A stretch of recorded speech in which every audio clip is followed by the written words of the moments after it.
Woo! What's going on, guys? Swarm coming at you guys today with a little bit of a low woo. Got the fam jam sleeping, so I don't want to wake nobody up. I don't want to get myself in a little bit of trouble. This is what we're going to talk about today, guys. We're going to talk about a little bit about TJ Hockenson and this tight end unit. Okay, everybody chill out.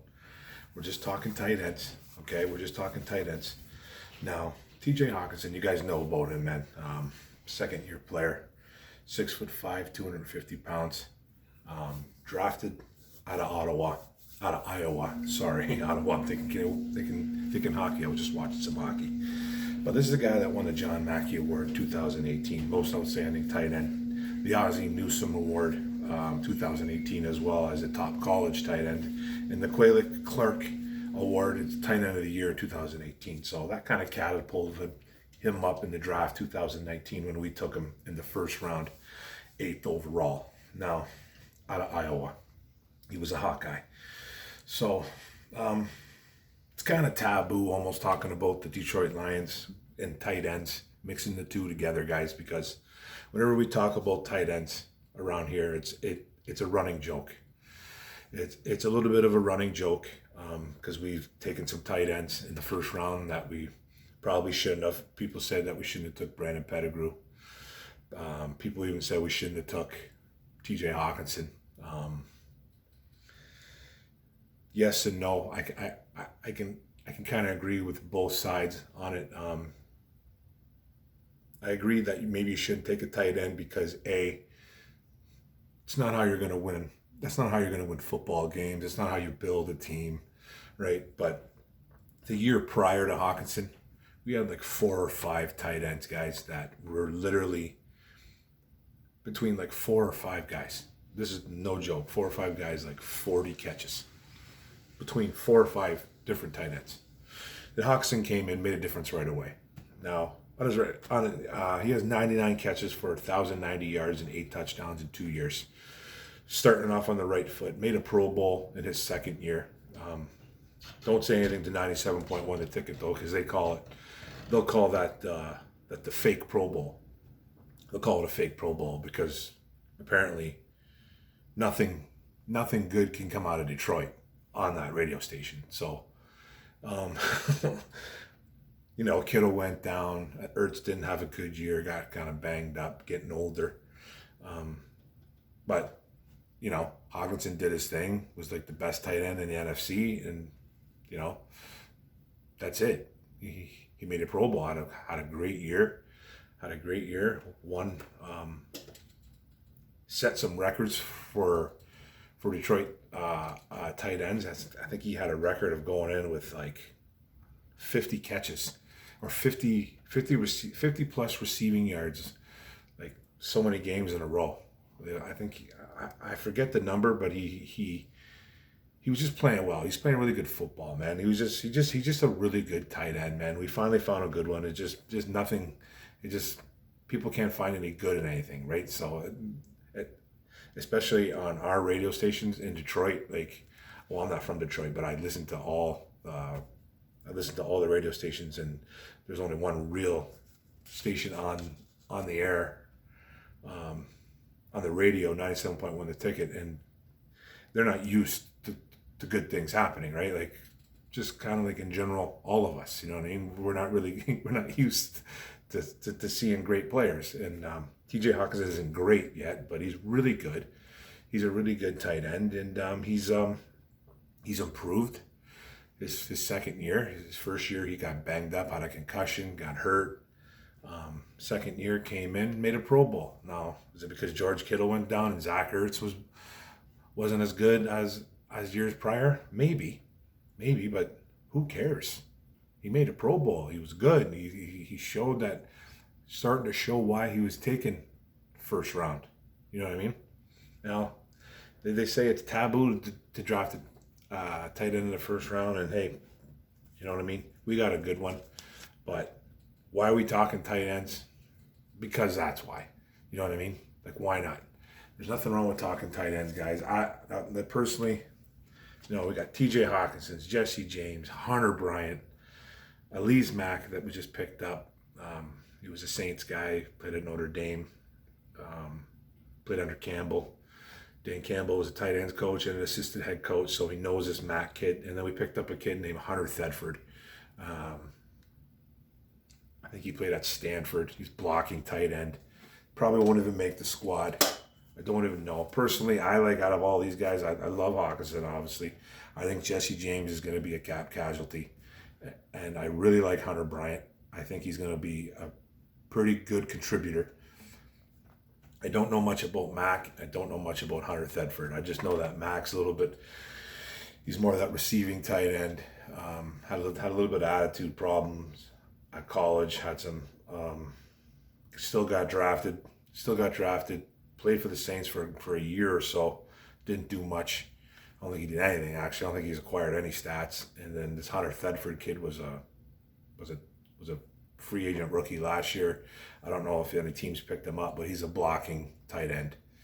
So there's a couple of guys that I like on here, but you just never know what's going to happen, man. You just never know what's going to happen with the tight end situation. Now, do I want a tight end in the first round? No.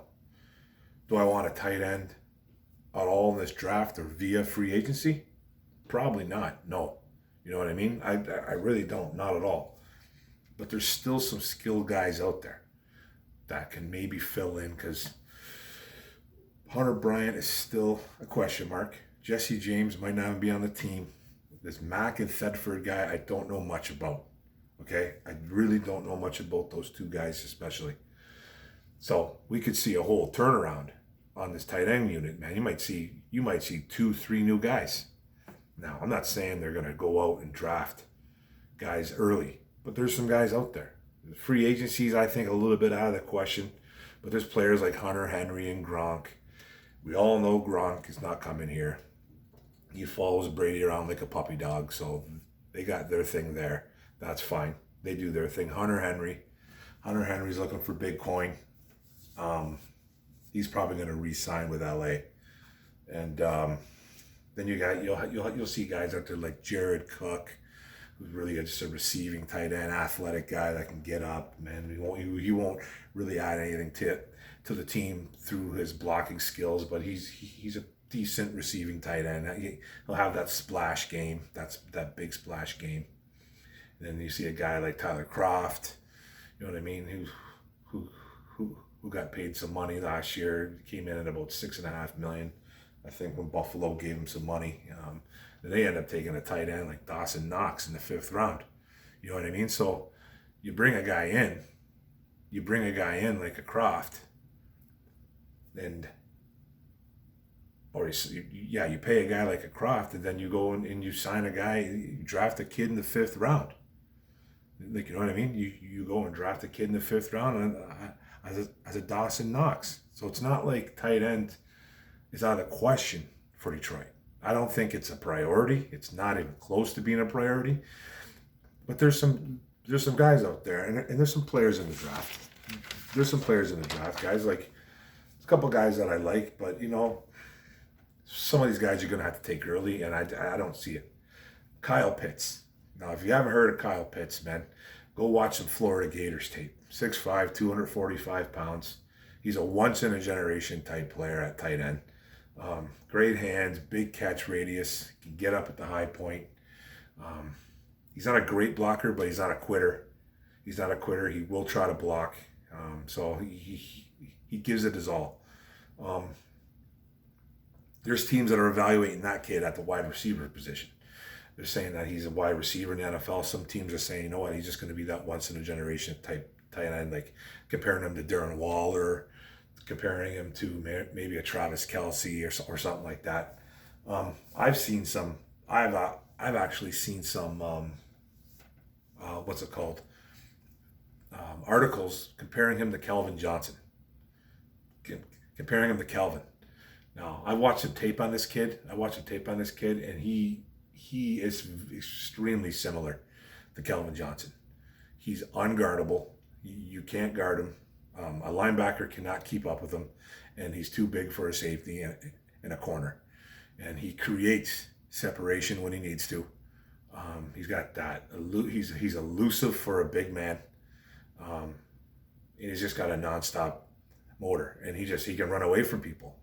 He's not going to kill you on the 40, but he's just got that football speed. He's going to be special in the NFL. Now, he's a guy that's going to go in the top 10. He's a guy that's going to go in the top 10. If the Lions wanted to be bold, and, there's some of these wide receivers that I like that are coming out, these first-round wide receivers, and Devontae Smith, Jamar Chase. I see mocks with Detroit being linked to those two guys. And I think both of those guys are a little bit small, especially Devontae Smith. I think he's really small. Too small, actually. But he's got that Marvin Harrison comparison, right? But is he as good as Marvin Harrison, right? And then you got Jamar Chase, who's not tiny. He was at 6'1", about 200 pounds, 205 maybe. Little bit smaller guys, you know what I mean? They're a little bit smaller guys. If the Lions wanted to be bold and draft a Kyle Pitts at 7, I wouldn't like it. I really wouldn't. I don't think that's a way to build a team. But I almost wouldn't put it past them.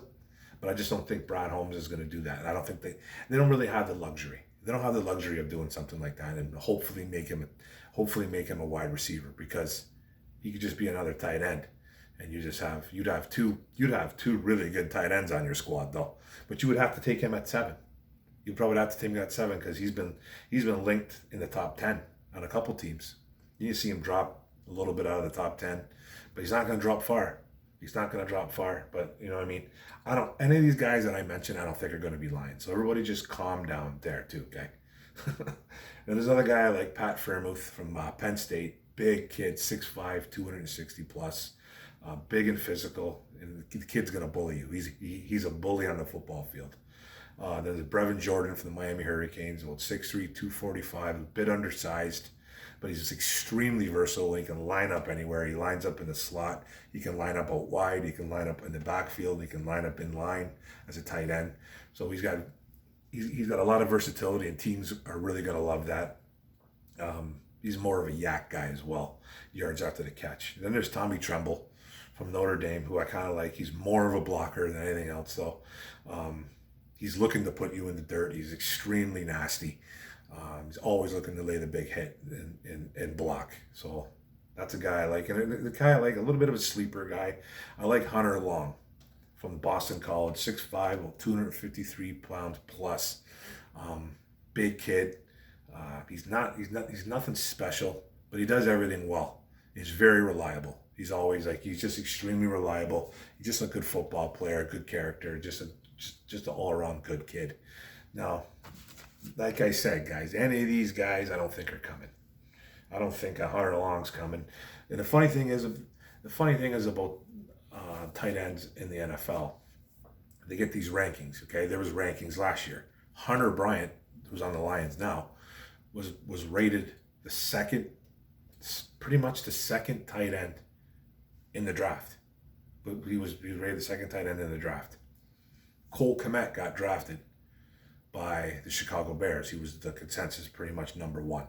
He got drafted by the Bears. Now there was a few other tight ends that got drafted, like Dawson Knox in the 5th.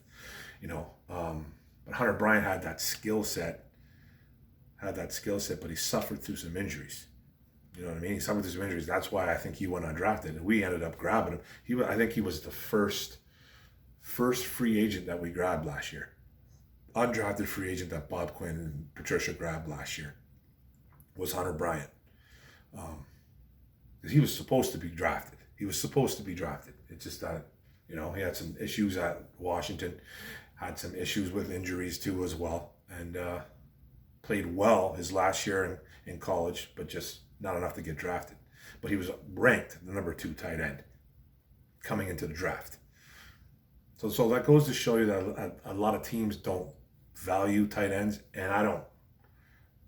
And I'm not knocking teams for that, because we obviously do, because we've taken a bunch over the years, probably 2 for sure that I know of that probably went a little bit early, but I think TJ Hockenson is going to be a baller for years to come. He's going to average you 60 to 70 catches, and he's going to get you 700-800 yards, maybe more, and he's going to get you 8 to 10 touchdowns a year. Now, if he can do that consistently, man, you know what I mean? I like that. So he just got to be a little bit more of a game changer, but it's only his third year coming in. But those are some of the guys I like, guys. Those are some of the guys I like, free agent wise and draft wise. Short video, man, 15 minutes. Yeah, man, thanks for the video, guys. Don't forget to subscribe on the bottom right. Like and comment all my videos, and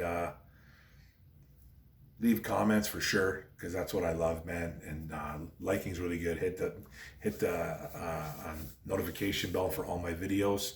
We can talk football, guys. Thanks a lot. Go Lions. Boom.